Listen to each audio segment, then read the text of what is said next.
Going. Hello, welcome everybody to Inside the Best Fleets to Drive For. Let me stop sharing my screen here so you can see our lovely faces. My name Such is as they Michael are. Miller. I'm the Director of Marketing here at Carrier's Edge, and I am joined by Mark Morell, our President. Hello, Mark. Hello. And I'm wearing my Best Fleets red shirt today. Yes. I'm representing the colors, all ready to go. Excellent. I should have thought of that. I should have worn my red shirt. Terrific. So we're going to today we're gonna dig into the latest edition of the best fleets to drive for. The competition closed at the beginning of this year, and we announced the winners on January the 27th, the top 20 in our Hall of Fame. Our overall winners in our large and small carrier categories will be announced, as many of you know, at our conference on March 16th and 17th in Charlotte, North Carolina. So stay tuned for some more information about that. Couple of quick housekeeping things before we jump in.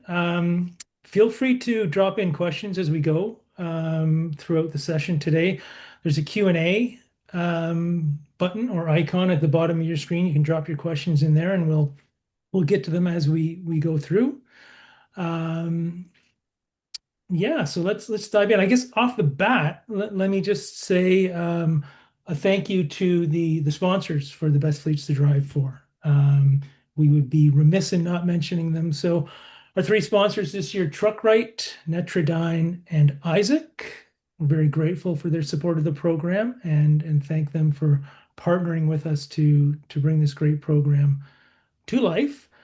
Um, Maybe just to jump in, this is the 18th year of the program that Carrier's Edge has been running this since they started it up. And Mark, obviously, you and Jane were the impetus of starting this program up. Can you give us a bit of just an overview for those of that might be a little less familiar with the program, what it's all about and how it works? Yeah, okay. I can definitely do that. And so the program started because we saw that there was a gap. This was many, many years ago when trucking was in an economic boom time. If some of you are old enough to remember, there was such a thing as a boom time in trucking way back in the past, and there was a driver shortage, and the driver shortage was really a hot issue. And we saw that there was a lot of discussion about that, but there really wasn't a lot of discussion about how to create a better workplace, to bring more people into the industry and to keep the people that are there happy and productive and growing in their careers. And we had seen that that sort of discussion and that kind of approach was successful in other industries. And we saw that there was a gap there. So we launched this program to recognize the companies that are providing a great workplace, to capture their stories and share them so that others could learn from those best practices, and to start getting the word out beyond trucking that there's a lot of good things happening in this industry, and it's something that is worth considering. It's worth looking at as a career option. And we've had that same philosophy the entire time that we have done this. And so the program really is not just about recognizing people that are doing really interesting things to create a great workplace for their drivers. So the program is not just about recognizing who is doing good stuff for their drivers, but sharing those things. So it has become kind of a benchmarking program as well. It's a way for fleets to look at what they're doing and compare it with other people, and through that process, get better every year. And while we do evaluate the entirety of the workplace experience for drivers, there is definitely a bias towards things that are more operational, HR, safety things. And for today's session, we're going to talk more about those things and what we've found on the safety and driver development side of things. The program itself has multiple parts to the evaluation. And so it starts with a nomination. A driver or owner operator working for the company has to nominate the fleet. We think that's an important part. If we're going to recognize the workplace, somebody who works there should be stepping up and saying, this is a great place to be. It only takes one, but somebody needs to step up and nominate their company. After that, we go through a questionnaire for the fleets. It is long, it is unpleasant, it is miserable the first time. It's 105 questions that fleets have to answer about basically everything that they're doing for drivers. And then we supplement that with a interview where we talk to the fleets about that thing. We do that kind of questionnaire and interview process together because there's really two benefits to that. One is we can sift through the marketing crap and see what's really going on. Sometimes people are telling us great stories in their questionnaire, and the reality may not be exactly what they're saying. But there's also just as often the flip side of that, where they will mention something in passing that really is quite startling and uncommon, and they don't even realize it. So through the interview, we're able to pull those things out and get some of that information out. And so the two sides of that, the questionnaire and the interview, really give us a sense of the effort that the company is making to move the industry forward in this area.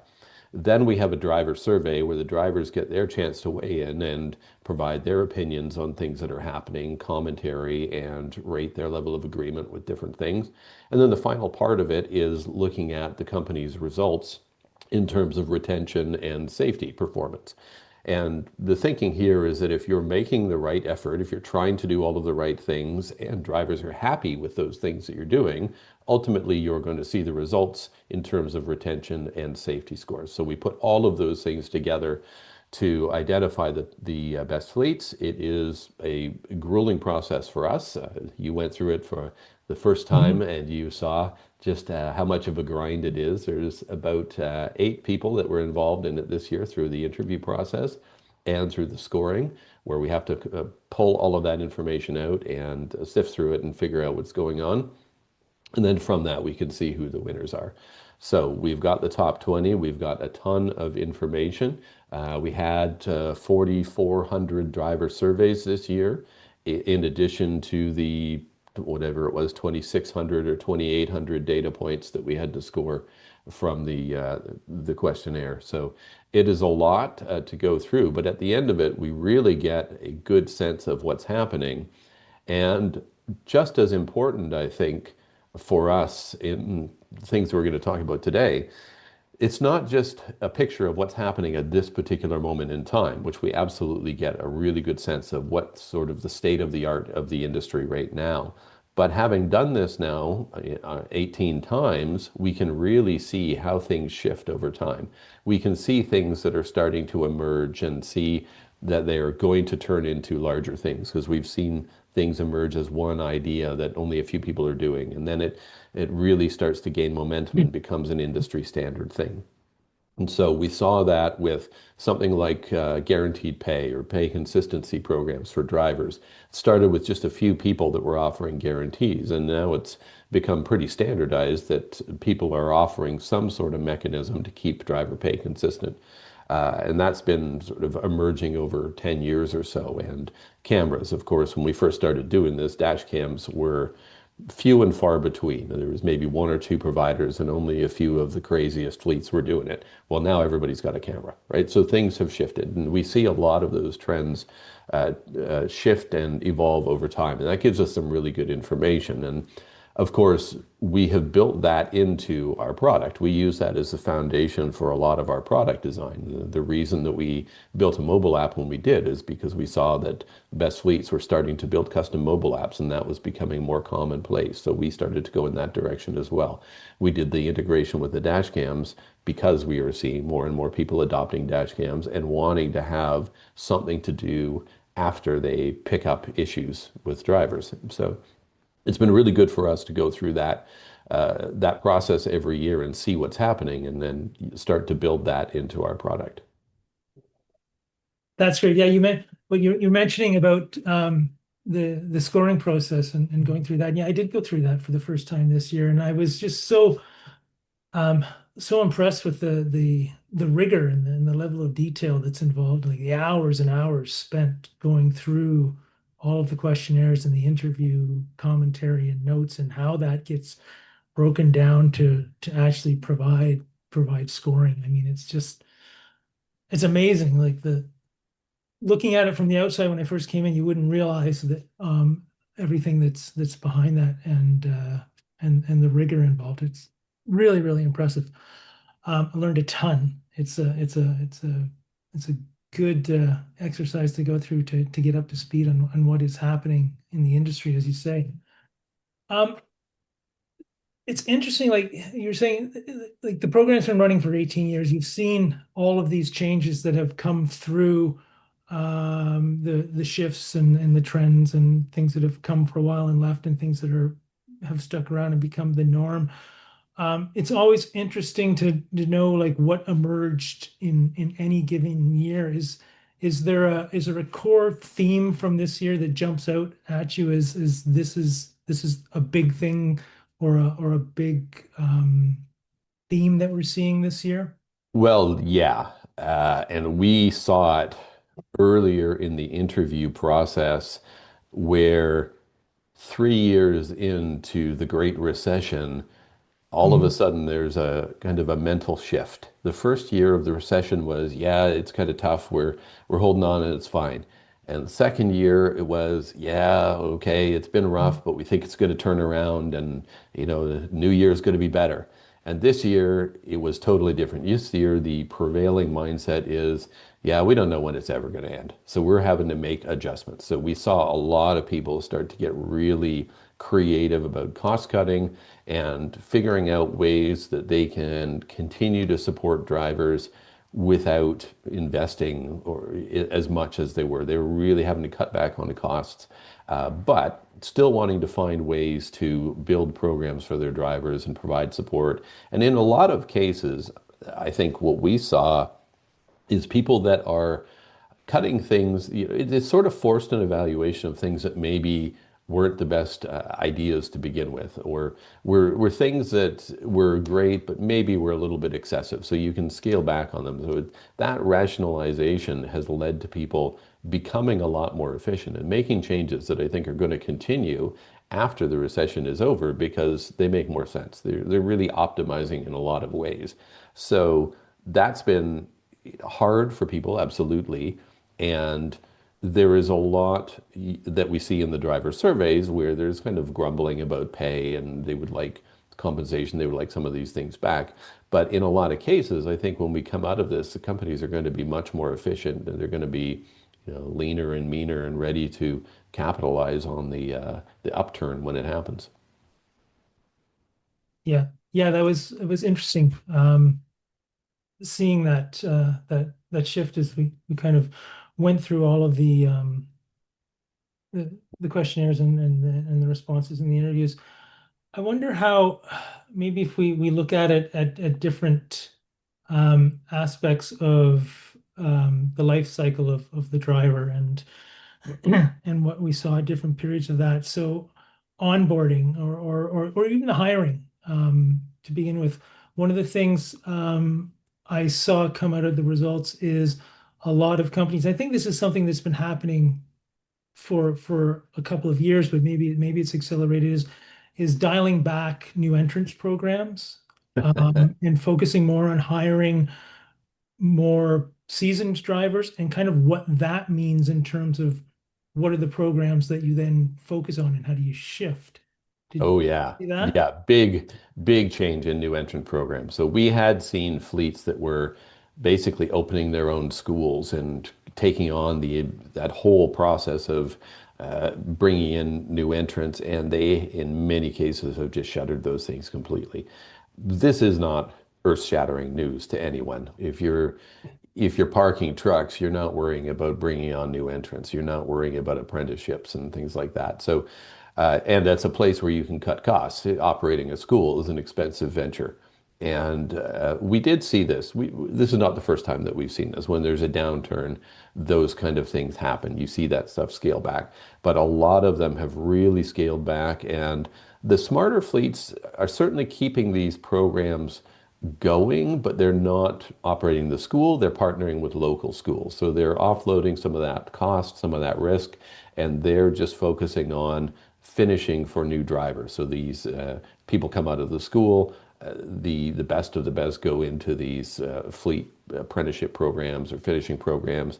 And even though the volume is down, but there are still companies that are doing it. And bizarrely, there's a few companies that were still growing headcount this year. Not very many. Most of them are parking trucks and shrinking.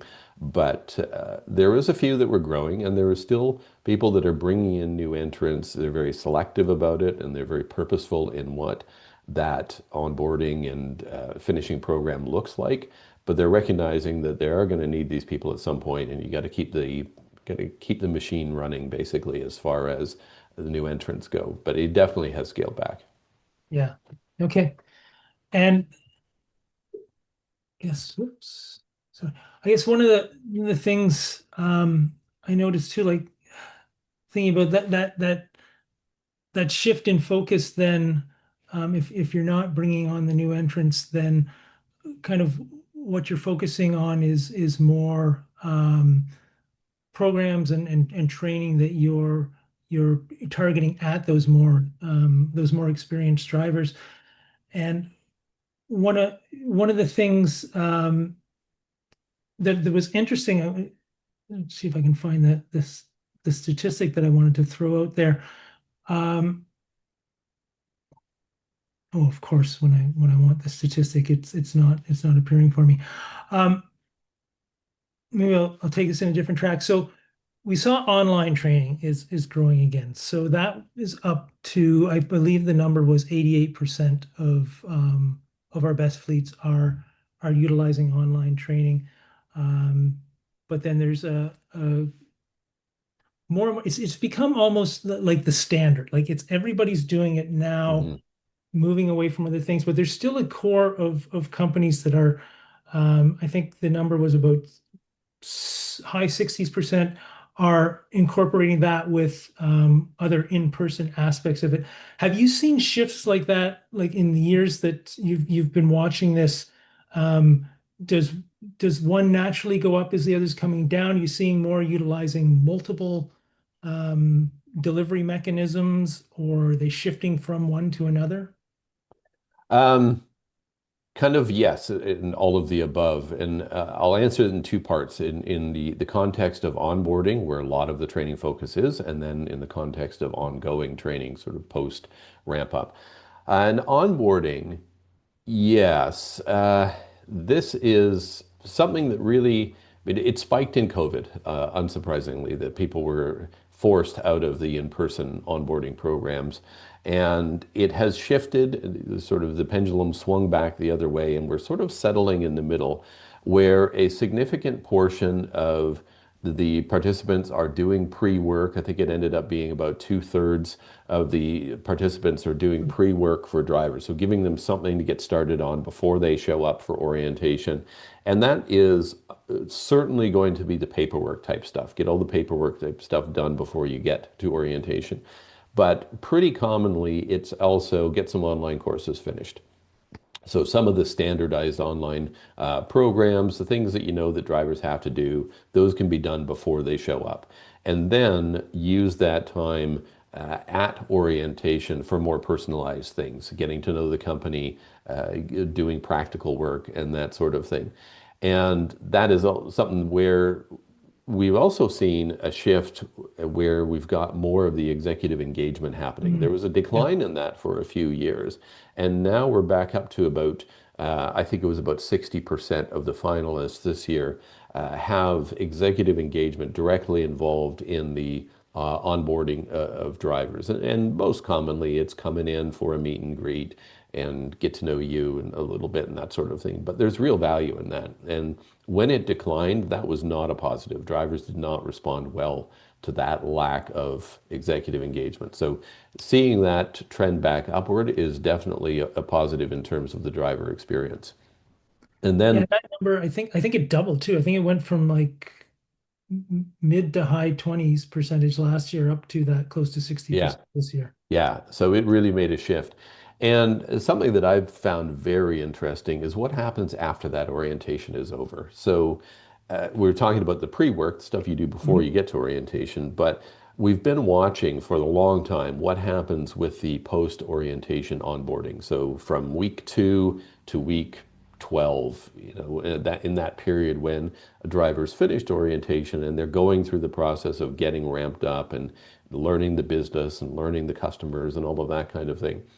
And we did see a movement to much more engagement. And for a few years, this was something that was happening. It was becoming more and more formalized. There'd be check-ins, there'd be a coach assigned. It'd be like different departments checking in. Sometimes you would have management doing outreach calls to drivers to make sure they're onboarding properly. And then that also dropped off as well. It was like we went through a period where there was really very little contact happening. And that has now shifted back again to being more of that support, more of the on-road coaching. Sometimes it's like job shadowing or pairing.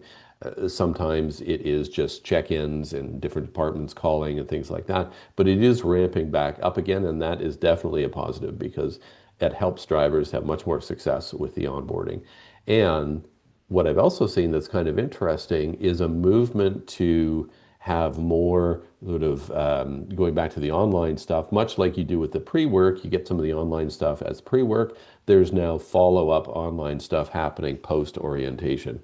Realistically, people forget half of the orientation, by the second week. So how do you keep them remembering that? Get them referring back to that stuff. Maybe it's reference tools, maybe it is dedicated course assignments and things, and get them back in there on that. And that leads to a much more successful outcome.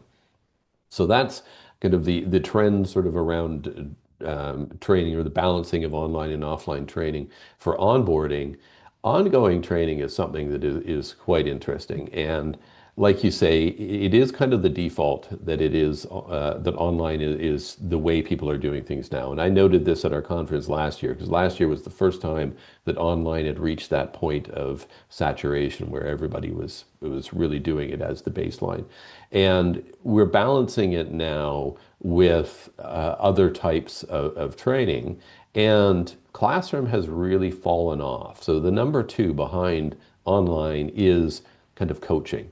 And Mhm. this is coming out of cameras. This is not really earth-shattering news that the cameras are leading to people wanting to do more coaching with their drivers and having more specific things to work with because they know where the issues are, where the gaps are. So that kind of online and then coaching as a supplement, those are the number one and two things.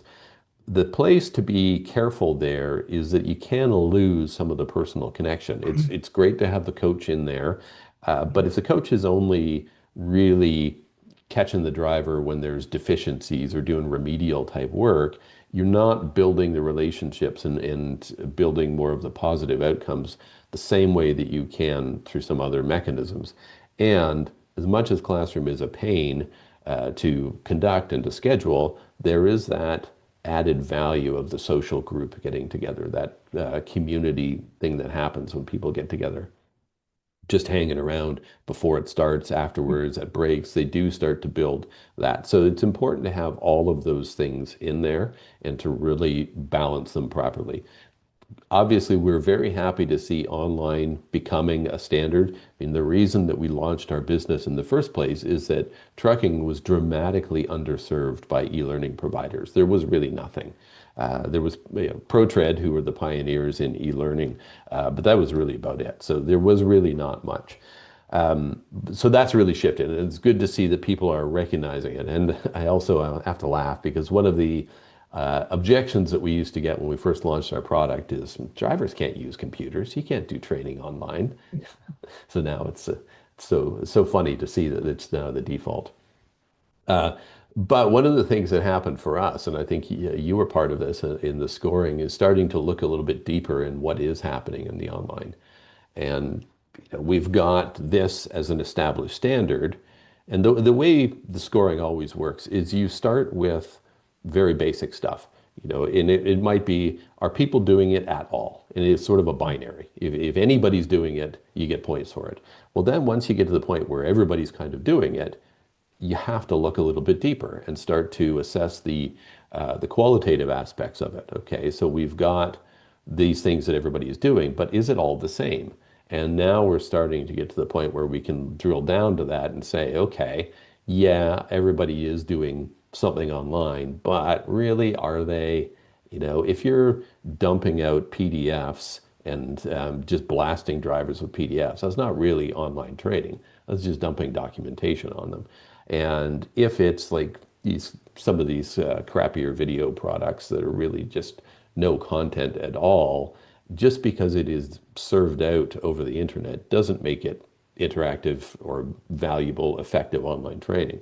And there certainly are other things that are effective, and there's our product, but there's also other people that have real e-learning out there. So we're able to start breaking that down and saying, okay, like, yes, you get something. It's better than nothing what you're doing here, but it isn't as good as some of these other things. And that's kind of what happens typically in the evolution of scoring a question is as people start to adopt more of it, you start to look deeper and deeper into it. And we are starting to see that now. And there's definitely shifts. And that's good. That's an indication of an industry that's maturing and starting to really understand how to use these things.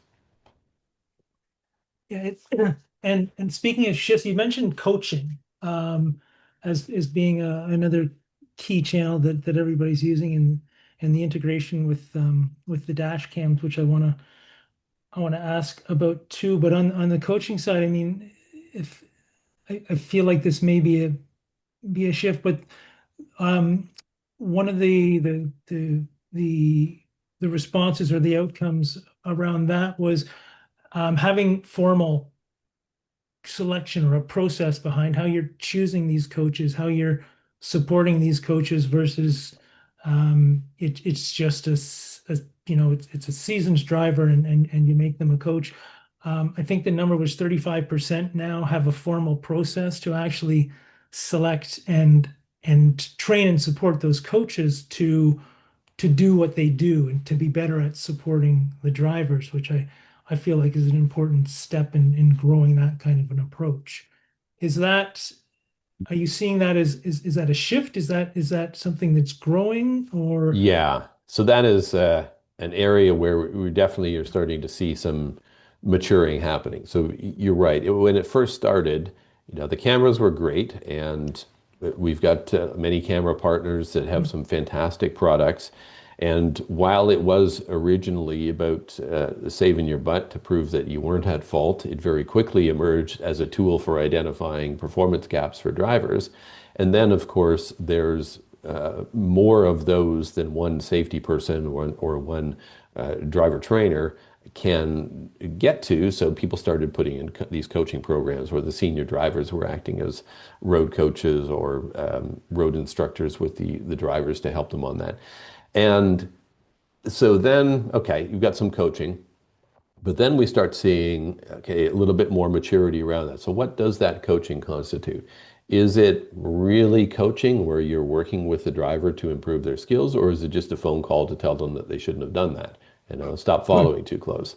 And definitely there's people that call that coaching. And really, it's not coaching. It's more scolding than anything. And then you see people that are starting to develop some real coaches. And okay, yes, we start with our senior drivers. In the beginning, there's probably some obvious choices. The people that are going to be the driver coaches, you know who those go-to people are. And that was a good start, but very quickly, fleets started to realize that there's more to it than that. Okay, those people are maybe great performers on the road, but are they good at coaching other people into being good? A good player is not necessarily a good coach, and vice versa. A good coach may not be the best player. So, how do you find that balance and improve the overall quality of the coaching? And this has been very interesting to watch. You alluded to this in terms of coach selection. So we started to evaluate what people are doing in terms of selecting their coaches. And the best companies in this area are starting to think about coaching like another kind of leadership position. So how are you going to evaluate whether somebody is a good leader? It isn't just that they've got skills in the particular discipline. It is they've got the right interpersonal skills, they've got the right temperament, they've got the right aspiration, and start looking at all of those things to see what is going to be a good fit. And then from that, ideally give them some professional development. And this is part of why we built that series of leadership courses, because we were recognizing that there's a lot of these people coming into kind of leadership positions for the first time, whether it's the senior drivers that are turning into coaches or drivers that are moving into safety and compliance jobs. They needed these skills. They needed to understand about communication styles, and they need to understand emotional awareness and emotional intelligence and all of these kind of things so that they can effectively coach people, because it really just can't be stop following so closely. It's got to be, okay, let's have a conversation about it and figure out a better plan. And that has really shifted very nicely in the past couple of years, to see people that are thinking more about that. And then the third element there in the program is what happens after. How do you ensure that these people continue to have success? So you've selected them, okay, you put them in place, you've got a plan where they're going to be assigned to drivers and doing follow-up coaching. How do you make sure that it continues to go well? And so we are seeing a real development here in the maturing of these ongoing coach support programs where the support is for the coaches directly. And sometimes it's things like committees where they will have a committee of their road trainers or driver coaches. And sometimes it is a regular meeting with management to say, okay, what are you learning? How's it going? Sometimes they actually have performance management where they are sort of evaluating these coaches on their effectiveness of coaches. And then they have a bonus program that is tied to their success in coaching. So that's been really interesting. But something that came up this year that was kind of interesting in a different way, we asked a question about how fleets compensate their coaches. Because we were thinking, okay, Mm. everybody's got these coaching programs now. How are you compensating drivers for being a coach? Wow, it was all over the map. Some of them that really don't, and some of them that are compensating the drivers, but it was like $10 a month extra to be a coach. Like, that's not worth it. Some of them, it's like, it's maybe a portion of a cent per mile or something like that. And then when you do the math, it adds up to very little. So we are very surprised at how low the pay is, how low the extra pay is for the coaches. So we will definitely be watching that over the coming years to see if that changes, and if so, how much. But it's been a really fascinating thing to watch and see how it evolves. Yeah, that is. Um, I wanted to come back around to the technology thing. It kind of ties into the coaching, but one of the um, questions we had was around how you're using technology to improve the effectiveness of your safety programs. And one of the interesting things for me that came out of that was the Hang default. on, just before that, we Yeah. did have a question about training for coaching. Do you have any suggestions on Oh, training for yeah. coaching? Which I may have just answered. But I mean, certainly there's the leadership styles, emotional awareness, Mhm. communication styles. We've got a difficult conversations course. All of those are really designed to assist coaches. And then, beyond that, it's going to be more personalized based on the company needs. And I know that some of the technology providers have got some tools as well. But um, yeah, I think that's sort of the main, that would be my main suggestion there. And Yeah. sorry. In a lot of ways, it is these people in these coaching roles, they have the knowledge, they're very likely in these roles because of their experience. Often the missing piece can be, how do you effectively communicate that? How do you understand the interaction, Mhm. and to have those conversations, and to focus on, like you were saying earlier, how do you to focus on not just being corrective Mhm. and being supportive. Um, so yeah, I did want to ask about the technology piece of it, because one of the interesting things that came out of that question about how fleets are using technology to improve safety effectiveness was that the measures coming out of the various technology devices that we have become the default measure of success. So they've, dashboards, coming out of out of your dash cams, your telematics of the scores you've got there, and really sort of measuring to that, and a move away from it seems like more traditional older measures like crash and out of service statistics and insurance costs and things like that. One of the things I wonder if that's something that should be concerning are we sort of moving to almost like teaching to the test, like focused on the metric instead of focused on the outcome and the risk that's involved there. I'm struggling to remember the concept or who the concept's named after, but basically when your measure or your metric becomes the thing that you're focused on and When the measure becomes the metric, yes, yeah, it it ceases to become ceases a to good be ceases to be a good measure. yeah. Yes, well, that is an excellent point. And so that was a new question that we added this year about how you measure the effectiveness of your training program. And it kind of replaced an older question about whether there are safety targets and what you're doing to meet those targets or what they were. And yeah, I was really surprised. I scored that question this year and was really surprised that hardly anybody compared to what I was expecting. Hardly anybody mentioned DOT reportables or CSA scores, and I think even fewer mentioned insurance losses or like actual hard costs. So everybody has jumped onto the measurement of the effectiveness of their safety program being the score coming out of their camera or telematics device. Now, you make a really good point. Are we just teaching to the test? Are you focused on that? Um, I don't know yet. It's very new. I can see why people have jumped to those because it gives you an easy score that you can look at every day. You can look at your Netrazine, your green zone score. You can go and look at your score on your Isaac devices and see how things are doing and see, you know, where all of the performance is good or bad there.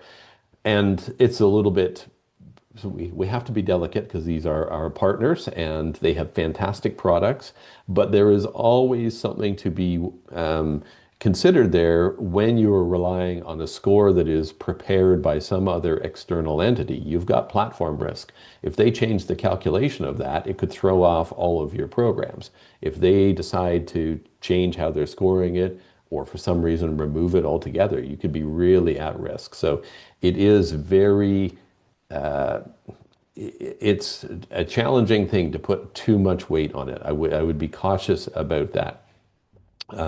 But I am also interested to see that a lot of people really aren't building their own measures for these kind of things internally and considering things like their total cost of safety and their total cost of risk. And I think there is an opportunity to really put together a proper dashboard that does bring in the scores from the outside devices and does bring in CSA and DOT reportables and things like that. And what is your actual cost? Like a lot of those things end up being proxies. You know, your green zone score is great, but it is sort of catching some behavior. DOT reportables is a lagging indicator that's a proxy of your safety program, and CSA is kind of the same thing. But at the end of the day, it is really about what is it costing you and what are the impacts of the things that you're doing. So you probably would be better situated to be focusing on a broader range of different things and looking at some of the more specific numbers. So I think this is one that we're very much going to be watching over the next little while. And I'm very curious. There are tools that do predictive indication based on compiling a lot of different data points. So something like Idelic that will pull in all of this information and give you a predictive score. But as far as measuring the effectiveness of the safety program, people have shifted, and it's not one or two companies. This is like everybody has shifted towards leaning on these outside metrics. So yes, I Yeah. think there is a very real risk in teaching to the test, as you say, is just working on those things and missing something else. You know, you build another blind spot by focusing too much on those things. Great to pay attention to them, absolutely, but there's a potential risk there. Yeah. Yeah, super useful tools. I mean, and it becomes so easy to get this information. It's like you say, I think it's that combination of use it. It's a great tool, but maybe not at the expense of something else. And not to say everybody is, but if you shift that way, um, there's likely risk there. Mhm. Um, we changed a question up, talking about cybersecurity this year that I wanted to touch on. So we in the previous questionnaire, it was more general, and we got a lot of answers about, well, cybersecurity, how they handle it, for people in the office. So this year the question was tweaked to ask specifically, what are you doing with respect to cybersecurity and drivers? So and what we found was, fewer than 50%, I think like 47% was the number, are offering any sort of formal cybersecurity training for drivers. The the the I won't say the default, but one of the common measures is locking drivers out of systems, and that's the solution. And Yeah, the common refrain is drivers don't have access to our systems, so we don't need to train them. yeah, which considering all the different ways that information can, you know, get into those systems, and different types of phishing scams, I I wonder if that's not a massive risk. Yes, it's a massive risk. This is very triggering for me because I've been ranting about cybersecurity in this industry for 8 years now.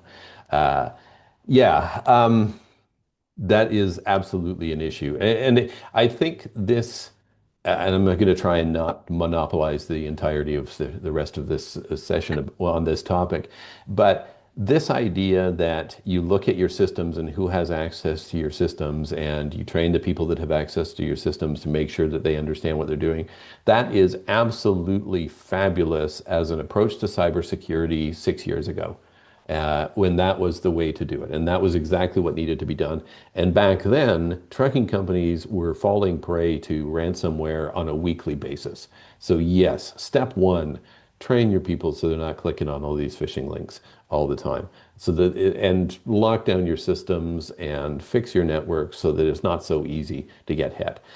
But people did that, and so now the risk is coming elsewhere. And so now the risks for drivers are entirely different, and drivers are an attack vector, absolutely. And we are seeing things like the payment scam, where it is, oh, redirect my payments to this address or to this other thing here, and or it's the gift card scam where, hey, it's the CEO, I'm in a meeting, but I need you to go and buy a bunch of gift cards. And people fall for that stuff like crazy. And so those are the things where drivers have got, risk. Is that going to put the company out of business? No, but it's going to create a bad experience for the driver, potentially cause them some inconvenience, cost them some money, and it can lead to other things as well. Fuel card scams are all over the place now. And not that many companies are training drivers on protecting against fuel card scams, or doing much to prevent that. So there's a real issue there, and that's part of why we are going to have at our conference. We're going to have NMFTA send one of their cybersecurity experts, a guy who actually has a CDL and understands the industry, who's really nice combination of cybersecurity and trucking expertise to talk about this. So that will be something that is really good for people to pay attention to, but it's definitely an area of exposure for a lot of fleets. So something to think about. Yeah, no, makes sense. And your mention of the session at the conference reminds me, I want to spend some time talking about the Best Fleets conference. But before I do that, I want to just check in and see if there's, anything that we haven't talked about, that from the competition this year, that you want to put out there to the audience. And while you're thinking about that briefly, I will remind everybody, you can drop a question into the Q&A here if you have one, about anything we've talked about or anything we haven't talked about, and we'll get to it by the end of the session. Um, but with that, Yeah, anything, there's a couple of things. The one thing that I have been watching for a little bit, and I'm going to get into this in a little bit more detail at our conference, where I have a panel of people talking specifically about safety programs. But there is an issue with incentives that I see. It's kind of something to pay attention to. And for all of the people that are here that are in the safety capacity and the risk management capacity, you're trying to build a better program to help drivers, to incent drivers to operate more safely, to perform better, and to sort of hit the metrics that you're after. But there are potentials for skewed incentives to pop up, and those things can really create conflict. And where we see this most commonly is in other roles that sort of indirectly relate to drivers. And so we have some questions where we start looking at how the fleet is evaluating the success of their other efforts. In particular, fleet management or dispatchers, fleet managers, whatever the job is called in the company, these are the people that drivers interact with most on a daily basis. So how is the company evaluating the success of those people? How do you decide if somebody is a good fleet manager or not? So we started asking that question a few years ago. And this is a question where the answers have really evolved, but there is still a significant portion of the fleets where if fleet managers have any driver-related metrics at all in their evaluation, it is really about productivity. And people call it different things. It might be mile production, it might be revenue production, it might be percent of available hours worked, or like whatever it is, but it comes down to driver productivity.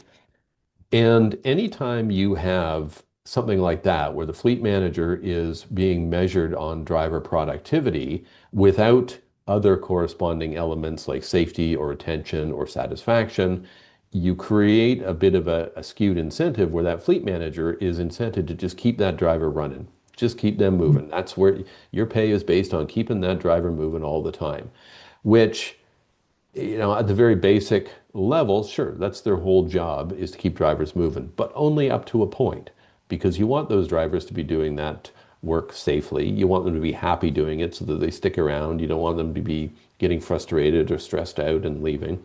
And at the same time, in the safety department, we've got a bonus program that is based on quarterly safety bonus, based on speeding incidents and following distance and like fuel efficiency and all of these other things. You want drivers to do their inspections properly. You want all of these things that essentially slow the driver down, or on the very surface of things, slow the driver down. And it is easy to end up with this conflict where fleet managers are incented to do one thing and you're trying to incent drivers to do the opposite. So from a safety point of view, obviously you don't necessarily have control over the operations department and how they're being measured, but it is something to look at and raise because there are places, and we saw it even this year, and we know we don't have the whole sample size of the entire industry, but we are seeing a segment of the industry that are generally the better performing companies, the companies that are able to go through this process and give us this information and complete the whole thing, tend to be the better companies.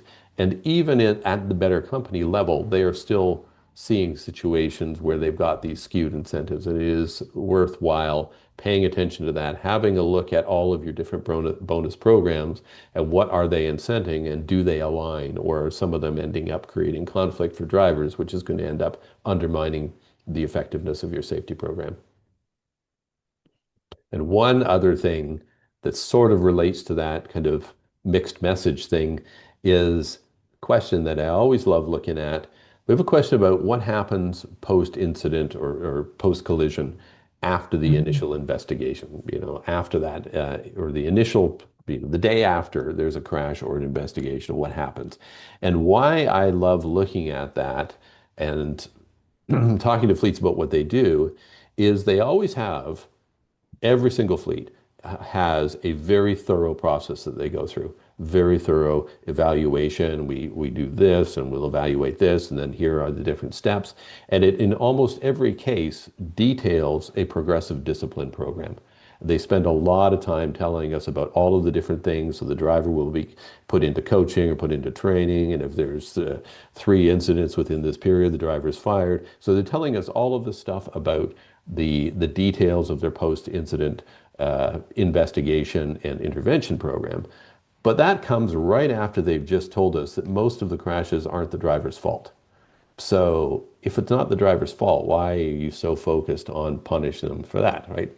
So I think this is a mindset thing rather than a program thing, because I think in a lot of cases when we say, well, what happens if it's not the driver's fault? Sometimes the fleets will say, well, then it's fine. Then we don't give them all of that discipline. We don't give them the training. Okay, but what do you do? The smarter fleets, the better performing fleets here, certainly the ones who score better in this question, are focused on how to support the driver.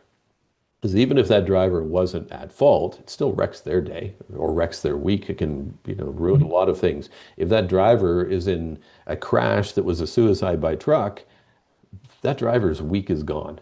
And they are going to be messed up and they're going to need some help. So what are you doing to support that driver in the situation where it's not that driver's fault? How do you make sure that they are getting back to full productivity? Certainly, there's times where it is the driver's fault and you have to have that progressive discipline, and that's all fine. But if most of your crashes are not at-fault crashes, what does the support program look like for drivers outside of that? So those are two of the main things that I wanted to make sure that we talked about because they're very interesting to watch. And Yeah. that's actually that one has started to shift. We are starting to see more. I mean, we've pretty much specifically asked this year, what do you do for support for drivers? And we're starting to get some of them that are starting to think about it. Fleets are starting to pay attention to it and have some answers in this regard. Yeah, those are great ones. I'm glad you brought those up, and I asked you to get those on. That's awesome. I would like to spend a few minutes now talking about the conference. So, because I'm super excited about this. This is going to be my first one. I mean, the announcement came out on January the 27th, but we don't find out about the overall winners in the large and small carrier category and the Stratosphere Award until the conference, which is super exciting in and of itself. But it's really so much more. Like it's not just an award show. There's like a No, ton of really great content in there, and I just want to make sure people are aware of the value if they're thinking of attending of what they're going to get out of the education sessions there. I mean, we've got the some of our best fleets talking in panels, talking about what they're doing, um, the challenges they're going through, what they're doing to become a best fleet, but also just to really optimize their business. And we've got some great guest speakers. Um, Maybe we can just spend a minute and talk a little bit about what those sessions are sure. look like. Yeah. Um, and this sort of goes back to what I was saying at the beginning about best fleets being not just about recognition, but about sharing and learning from each other. The reality is that any fleet could be a best fleet. Anybody can do this. This isn't something that is only for the larger carriers or only for particular people that are members of associations or any particular configuration. So we had, as an example, this year we had Joseph Hollidge that was the first time participant that made the top 20. That's very rare. Normally it takes a while, but anybody can do it. We've got small companies. We've got FTC Transportation with 23 trucks that's in the Hall of Fame. If they can do it, anybody can. And not only does that mean they've got great driver programs, but they've got strong safety, they've got strong retention, and their business performance in all of these companies is going to be better than average. Nobody's business performance is good. I'm not saying that they're magically perfect right now, but relatively speaking, they tend to be stronger companies, better performing companies with stronger safety records, stronger retention, and a better overall culture. But the value of the conference is to dig into how and why and what you as a carrier can do to be more like these people. There's a lot of great ideas there.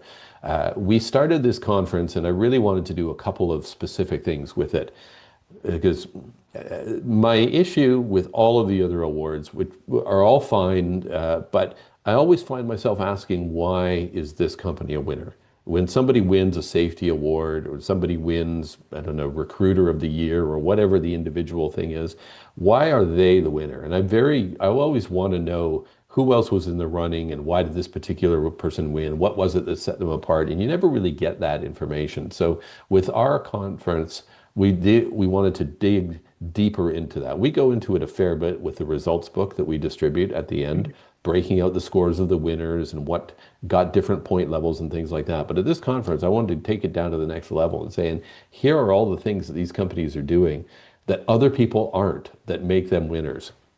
And on top of that, have the winners talk directly in their own words about what they're doing. So that's a really important part of it because it's one thing to hear an idea, it's another thing to hear the grind of how they actually implemented it and made it work and what were the gotchas and what are the things that they found that they wish they'd learned before, like all of that kind of stuff. And that's what we spend time on at this conference. So it is in the weeds on some of these things, but in a good way.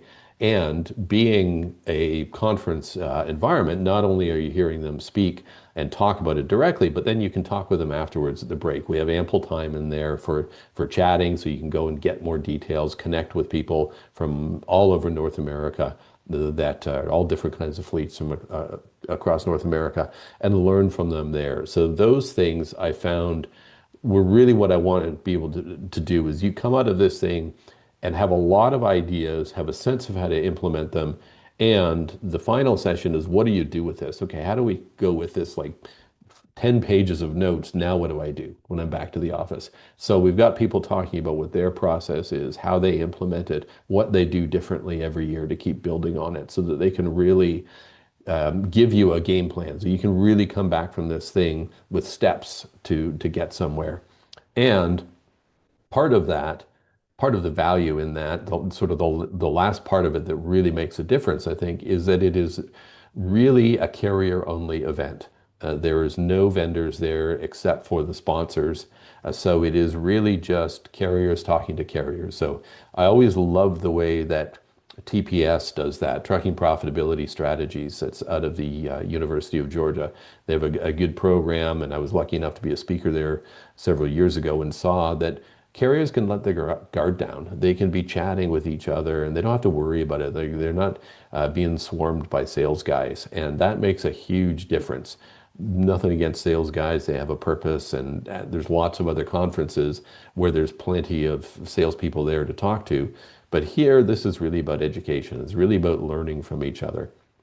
And we also wanted to make it as accessible as possible for the fleet. So the price is pretty cheap. It's, what are we at, $399 this year to go to this thing. And having it in Charlotte, it's central, it's easy to get to. The NASCAR Hall of Fame is a fantastic venue. And it really gets you thinking about greatness, right? Which you're surrounded by greatness in that venue. And we want people to be thinking that, you know, these great operators are really in a place where everybody can learn from them. And so let's go and learn from them. Absolutely, yeah. Super, super excited about that. And yeah, anybody who's looking for more information on that, you can get that on the Best Fleets website, bestfleets2drivefor.com/conference, but you can just go to bestfleets2drivefor.com and click the conference from there and check it out. It's going to be amazing. I am so looking forward to it. It's nice. It's compact. It's a day and a half, so it's not stretched out over like a 3-day kind of thing. It doesn't ruin your weekend. And as Mark just outlined, there's a ton of great content and opportunity there. So with that, that kind of wraps us for today. So, whoops, and I'm showing you the wrong thing. There we go. Did it twice today. But thanks for coming out, everybody. If you have any questions that you didn't want to pop into the Q&A, but you think of after the fact, you can send us an email here where there's questions about today's content. It's questions about Carrier's Edge. It's questions about the Best Fleets to Drive For program. Please shoot us an email, give us a call. We'd love to chat. Hope to see many of you out at the conference and have a great rest of your day, everyone. Thanks.